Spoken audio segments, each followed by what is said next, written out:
Bonjour, nous sommes heureux de vous accueillir à Munich pour le salon High End où nous allons faire un petit tour et visiter nos fabricants préférés.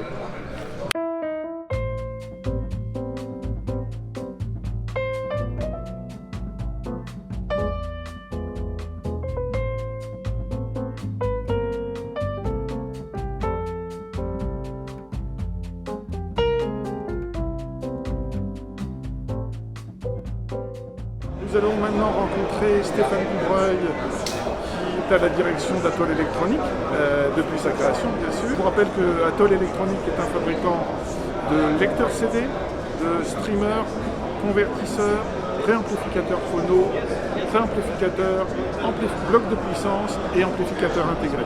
Donc nous allons maintenant rencontrer Stéphane qui va nous présenter une nouveauté. Nous avons le plaisir de travailler depuis 15 ans avec Atoll Électronique, qui est un fabricant dont la réputation n'est plus à défendre, elle se fait toute seule.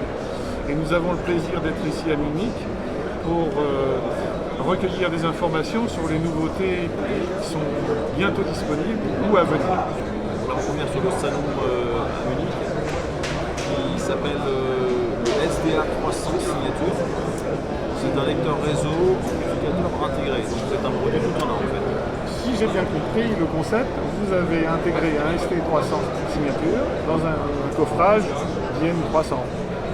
C'est un petit peu ça en fait. Effectivement, donc on a l'amplification d'un DN300, les mêmes alimentations du consommateur, les mêmes transistors de puissance. Alors la partie streaming était un petit peu un mix entre le ST200 et le ST300. En fait, on a un seul convertisseur pour le ST200. On utilise les étages de sortie et les concepteurs de liaison du ST300. Effectivement, c'est un petit peu un mix entre les deux. Très bien. Effectivement, beaucoup d'audiophiles sont à la recherche d'une machine compacte, mais performante. Et connaissant les performances de l'IN300 que nous avons le plaisir de présenter depuis de nombreuses années maintenant, et celle du ST300, je pense que c'est un produit qui remportera probablement un très grand succès. En tout cas, versatile d'emploi, ce qui est une qualité importante pour une électronique. Nous pouvons mettre les produits Atoll derrière des enceintes à haut rendement pour peu qu'elles soient convenablement conçues et équilibrées. Et nous avons le plaisir d'avoir une écoute déliée, fluide, cadrée, avec une matière sonore qui est tout à fait valide. Vous faites partie des très rares fabricants dont le service après-vente est absolument irréprochable.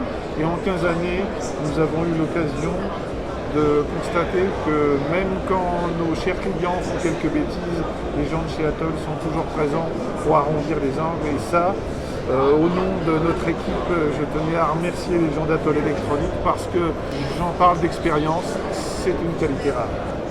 Merci, mais c'est notre rôle en fait. Notre rôle c'est d'accompagner à la fois le client dans son choix au départ et de l'aider si effectivement faire des erreurs de l'utilisation, que ce soit. Le but c'est que le client soit satisfait. Donc l'objectif c'est celui-là, donc c'est de bien le conseiller au départ, qu'il choisisse le bon mariage entre sa pièce d'écoute, ses enceintes, son amplification, et après effectivement d'avoir le système qui soit le plus musical possible dans le budget qui s'est fixé. Stéphane, merci pour ce temps, merci pour votre accueil à Munich. Et puis j'espère que nous aurons l'occasion de nous revoir bientôt pour la présentation de nouvelles machines.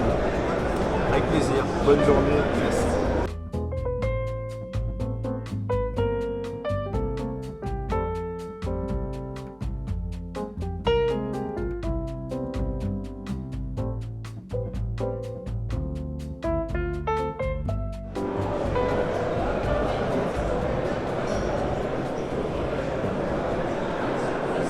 Nous voici devant le stand Esprit Audio, concepteur et fabricant de câbles émérite. Aujourd'hui présente depuis le début de l'année la gamme Génération 9. Richard Césari nous accueillera très bientôt dans son atelier où nous aurons l'occasion de vous présenter plus en détail la conception et la fabrication des câbles Esprit Audio.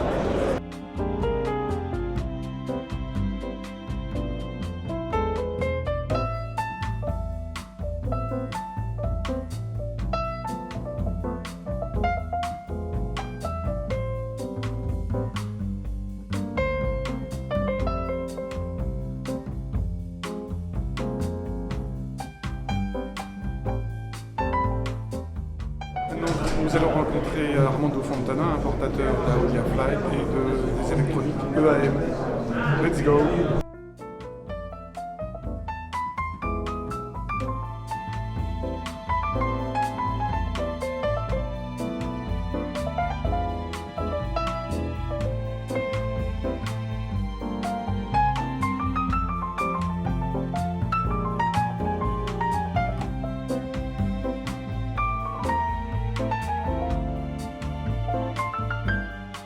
Nous sommes en compagnie de Frédéric et d'Armando. Armando, importateur des magnifiques enceintes TAD et récent importateur des électroniques italiennes EAM. Et il va nous dire deux mots sur ces deux magnifiques produits. Donc oui, effectivement, on importe TAD qui est ici présente à Munich avec les nouveaux produits. Il vient de sortir la nouvelle gamme, un nouveau modèle, c'est la Evolution 2 qui est une colonne entrée de gamme pour la marque. Je pense qu'on écoutera beaucoup parler d'elle parce que les performances sont très convaincantes. On verra bientôt ce produit, je pense, chez Richard. Donc, voilà. EAM, malheureusement, n'est pas présent ici à Munich cette année. Oui, c'est une marque italienne du côté de Milan. Ils sont produits depuis les années 90. Le même produit, il est divisé en différentes finitions. Donc si on préfère, effectivement, on n'a pas besoin d'un esthétique pour, par exemple, l'application d'une salle de cinéma. On peut l'avoir tout noir avec un façade noire sans indicateur, sans rien. Ou la version luxe, on dit comme ça, avec l'aluminium épais, poli au satiné, les indicateurs du mètre, voilà. Naturellement, les prix, ce n'est pas les mêmes, ce n'est pas une grosse différence de prix. Et les produits, par contre, voilà, il peut arranger tout le monde. Qui est l'amplification, qu'elle soit à partir de 100 watts classe AB jusqu'à presque 1000 classe AB, ou sinon de la classe A, 60 à 70 watts. Beaucoup de modèles, donc je ne peux pas commenter tout. Mais la technologie, c'est déjà pas mal. Display tactile, avec DAC intégré ou pas. C'est intéressant. La partie préamplificatrice, on propriétaire des circuits spécifiques qui, effectivement, sont très performants. Toute une nouvelle marque à découvrir et dans des prix très abordables. Magnifique. Eh bien, nous aurons l'occasion aux Clés Musicales d'organiser un salon avec les enceintes TAD et bien entendu avec les électroniques EAM qui incluent également dans leur catalogue des conditionneurs de secteur, préampli-phono, et donc de quoi constituer une gamme cohérente à des prix qui sont particulièrement attractifs et une fabrication que j'ai déjà eu l'occasion, car Armando a eu la gentillesse en avant-première de nous prêter des électroniques, de tester, et j'ai été convaincu par les résultats.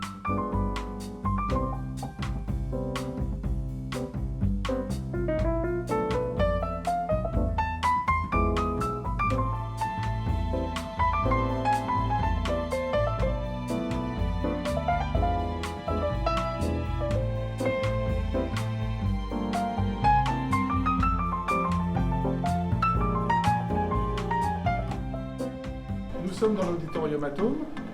Devant nous se trouve la série GT, GT1 HD, GT2 HD, GT3 HD, dont nous connaissons déjà les qualités de conception et les qualités musicales. Thierry Comte fait partie des très rares ingénieurs à concevoir des haut-parleurs d'exception et à concevoir des enceintes qui musicalement, si vous me permettez l'expression, tiennent la route. C'est pas si fréquent que ça, car pour faire une analogie avec l'automobile, on peut être un très très bon concepteur de moteur, mais ne pas savoir faire un châssis d'automobile. J'insiste là-dessus parce que depuis de nombreuses années, voilà maintenant 15 ans que nous travaillons avec Thierry Comte, dont nous apprécions les qualités techniques, les qualités humaines, et donc j'ai le plaisir de l'accueillir pour qu'il nous présente sa nouveauté, l'amplificateur de puissance série RS, dont il va nous donner les tenants et les aboutissants. Bonjour Thierry. Bonjour Richard, merci, ça fait plaisir de vous voir ici. Effectivement, donc, comme tu viens de le dire, on présente GT1 HD, GT2 HD, GT3 HD en compagnie des blocs de puissance de notre dernier bloc de puissance RS700.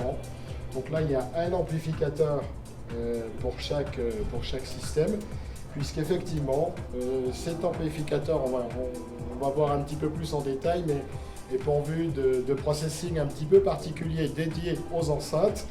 Et donc, on choisit dans l'appareil le setup dédié pour GT1, pour GT2, pour GT3. Alors Thierry, qu'est-ce qui a présidé à la conception de de bloc de puissance? Nous avons déjà des performances de haut vol avec les enceintes. Qu'as-tu cherché à améliorer et à contrôler qui ne s'est fait jusqu'à présent de façon vraiment efficace? Voilà. Alors, effectivement, le propos de ce bloc de puissance RS700, c'est pas de proposer un énième bloc. Il y a des gens sur le marché qui savent très très bien le faire et qui font de très bons produits. Là, le propos est vraiment d'aller plus loin dans l'adéquation entre, on va dire, les étages de puissance d'un côté et les haut-parleurs dans leur charge de l'autre, de manière à former un tout qui puisse permettre d'aller chercher au plus loin les performances, d'aller au plus loin dans l'exploitation des haut-parleurs. Et là, seul un traitement numérique via le DSP permet de tirer le maximum de performance et permet d'améliorer le couplage. Parmi toutes ces spécificités au niveau du bloc, puisqu'on parle du couplage enceinte et amplification, il y a plusieurs processing qu'on a développés, donc qui sont utilisés dans le DSP, qui sont très intéressants et qui amènent des points d'un point de vue écoute et d'un point de vue performance sur le produit. Je vais parler du processing T-Guard, X-Guard et X-Ten. Ceux-ci sont vraiment dédiés sont liés en fait aux caractéristiques des enceintes. Pour ce qui concerne le X-Guard, en fait, celui qui est fondateur, tout haut-parleur est doté d'une excursion maximale, d'une excursion nominale dans les basses fréquences, puis d'une excursion maximale, mais qui n'est pas conseillée, enfin qu'on ne peut pas franchir, entre guillemets. Et quand on se rapproche de cette excursion maximale, le haut-parleur commence par faire des distorsions très importantes, puis si on insiste un petit peu, on le casse carrément, on peut casser le haut-parleur. Là, l'idée, grâce au DSP et grâce au processing qu'on a développé, l'excursion des haut-parleurs dans les basses fréquences ne peuvent excéder la valeur maximale admise, quel que soit le signal d'entrée, c'est-à-dire ça peut très bien être une prise de son très très lourde dans le grave, ça peut être très bien éventuellement un auditeur ou un audiophile qui aura joué avec un correcteur ou quelque chose comme ça qui renforce les très très basses fréquences. Là, en l'occurrence, on a une protection, une limitation parfaitement optimale qui nous permet de ne jamais dépasser l'excursion maximale du haut-parleur. La deuxième chose, c'est le processing X-Ten. Alors, je vais être un tout petit peu technique, mais une enceinte, elle ne reproduit pas le courant continu, enfin la pression continue. Elle est toujours déficitaire, on va dire, dans les très basses fréquences. Et à ce titre, elle forme un filtre Passo. C'est un tout petit peu technique, mais c'est un filtre Passo. Le processing X-Ten, c'est d'abord de prendre en compte les caractéristiques de ce filtre Passo, qui est lié aux caractéristiques de la charge, qui est lié aux caractéristiques du haut-parleur, aux caractéristiques du basse réflexe. Ouais. Donc, on prend déjà tel que c'est d'origine, entre guillemets, et on corrige ce filtre Passo de manière à ramener ce qu'on appelle le groupe delay, le temps de propagation de groupe, à quelque chose de plus constant et de plus uniforme. Parce que sur une enceinte basse réflexe, on a notamment un retard assez important, proche de la fréquence d'accord du basse réflexe. Donc là, on ramène à quelque chose qui soit très minimaliste en termes de groupe delay. Et ensuite, une fois qu'on a fait cette opération, on en fait une deuxième via ce qu'on appelle une transformée. Enfin là, c'est une double transformée qui permet en fait de linéariser la réponse. Et comme cette double transformée, elle est implémentée de manière variable dans le DSP, dans le programme, en fait, on peut tout simplement, pratiquement, décider de la réponse en fréquence dans le bas du spectre de l'enceinte. Et donc, de choisir, là on est en compagnie de GT3, si je mets ce potentiomètre qui est un potentiomètre numérique, par le fait au minimum, l'enceinte coupe l'ensemble coupe, parce que c'est plus une notion d'enceinte, c'est l'ensemble coupe à 65 Hz, enfin 65 ou 70 Hz à moins 3 dB. Et plus je tourne ce bouton, et plus j'augmente la bande passante vers le bas pour terminer en fin de course à 25 Hz à moins 3 dB. Donc là, c'est plus le concepteur, c'est même plus le revendeur, d'une certaine manière, qui peut décider de la réponse du système dans la pièce. Je parle dans le bas du spectre, mais finalement, ça va être l'auditeur, ça va être l'amateur de musique, et en fonction des résultats, en fonction de ses goûts, qui va pouvoir décider, bah tiens, je veux que mon enceinte, elle descende jusqu'à 25, ou au contraire, compte tenu de certaines résonances, je veux plutôt limiter un petit peu la réponse dans le bas. Mais quelle que soit la position choisie, le système en fait tend à chaque position à de toute façon optimiser le temps de propagation de groupe, le groupe delay, tend à réduire, à rendre la chose un petit peu plus cohérente dans le bas du spectre. Voilà qui va réjouir nos audiophiles à la main lourde. Ah ben voilà. Pour résumer ton propos, Thierry, si j'ai bien compris, nous contrôlons le travail en piston du haut-parleur. Travaillant effectivement l'excursion du haut-parleur, et dans le bas du spectre, c'est en piston. Voilà, nous contrôlons, nous augmentons la bande de fréquence que ne peut pas reproduire le haut-parleur. Tout à fait. En toute sécurité, et à cela, tu as ajouté une protection thermique. Alors, à ça se rajoute une dernière, enfin un autre fusée, effectivement, le T-Guard, qui est un processing, c'est-à-dire que l'appareil regarde en permanence, intègre pendant 6 secondes, en sommette glissant, la nature du signal. Comme notre étage DSP est en liaison directe sur les étages de puissance, on sait évidemment, il est à l'image exacte de ce qui est transmis aux enceintes. Donc ce signal est intégré, et s'il dépasse une certaine valeur, automatiquement on déclenche un processus de protection qui se traduit par deux choses: l'allumage des deux LED rouges en permanence et une baisse du niveau d'environ 18 dB, ce qui informe de manière auditive: attention, là vous êtes sorti de la zone d'utilisation normale de l'appareil.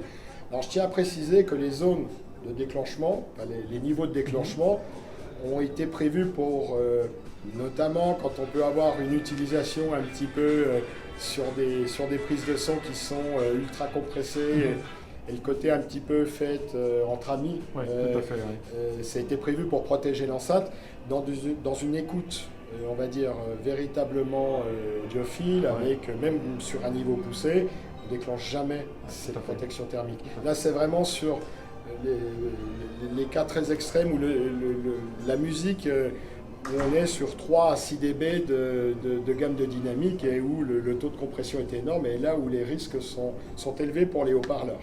Ah bah, je te remercie Thierry, parce que ça va me permettre de dormir plus facilement quand j'aurai devant moi un mélomane un peu musclé. Voilà, alors il reste à préciser peut-être une petite chose, c'est que évidemment toutes ces, on va dire, ces valeurs, tous ces coefficients, tous ces paramètres d'excursion sont uniques pour chaque enceinte, et donc l'appareil dispose à l'intérieur d'un micro-switch, et on choisit effectivement la position adaptée, c'est-à-dire il y a une position GT1, une position GT2, une position GT3, et pour les non-possesseurs d'atomes, on a malgré tout laissé une position normale. Alors, où là, effectivement, on ne peut pas bénéficier, puisque l'enceinte est inconnue, d'une limitation en excursion ou d'une extension dans la bande passante, enfin d'un réglage dans la bande passante, mais on conserve la possibilité d'un bass management, ce qui permet de filtrer les enceintes en passo et de renvoyer le complément sur les sorties sub. Donc ça peut être très utile pour des gens qui veulent soulager les enceintes et renvoyer les subs. On dispose quand même des 2x700 watts, s'il vous plaît, sous 4 ohms, donc ce qui permet déjà d'avoir un système dynamique et très performant. Donc ça permet de pallier quand même à d'être utilisé dans pas mal de configurations. Voilà. Merci beaucoup Thierry. Merci Richard. Il ne nous reste plus qu'à préciser que bien évidemment l'amplificateur de puissance RS Atom va être disponible aux clés musicales, que très prochainement nous vous informerons via notre chaîne YouTube de la disponibilité de celui-ci, et nous organiserons bien entendu un salon de présentation. Merci encore Thierry. Merci, avec grand plaisir. Merci à vous tous.